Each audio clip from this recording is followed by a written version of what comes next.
I don't believe in revival. Pastor, what do you mean? Because I'm already revived. To revive simply means to bring back from the dead.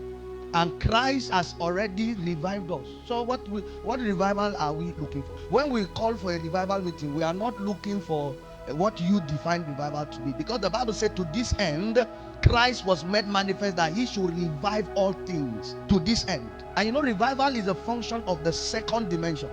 Romans chapter number 14 from verse 7. Let none of us liveth to himself, and no man dieth to himself.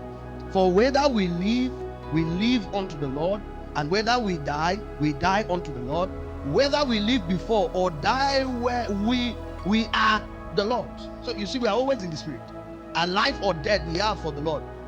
For to this end Christ both died and rose and revived.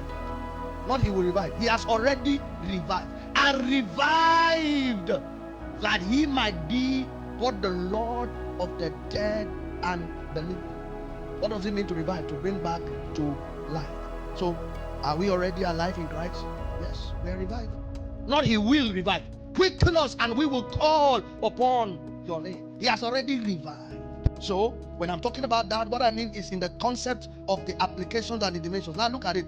In Hosea chapter number 6, can you give us from verse 1? Come, let us return unto the Lord, for he hath torn and he will heal. So if a man first comes to God, he experiences healing. And he has smitten, that means he has chastised, and he will bind us up. And after 2 days, he will revive us. And in the 3rd day, so where are we now? Are we in the resurrected life, or we are in the silent Saturday? If you are looking for revival, is in the 2nd day.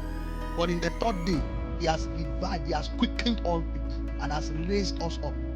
And we shall live and live in revival, but in a different light. The person that needs revival the most is an unbeliever, because he is dead in sin. So once he comes to Christ and receives the life of God, he's revived. So what you need to do now is to keep your flames burning. So what you need to do now is to fan to flames. Am I talking to somebody else? And then as a priest, you bring forth your wood and set them in order and burn your flame continually. But for the sake of the use of language, we'll put a revival meeting. And if you see one, don't refuse to attend. Somebody shout glory be to God.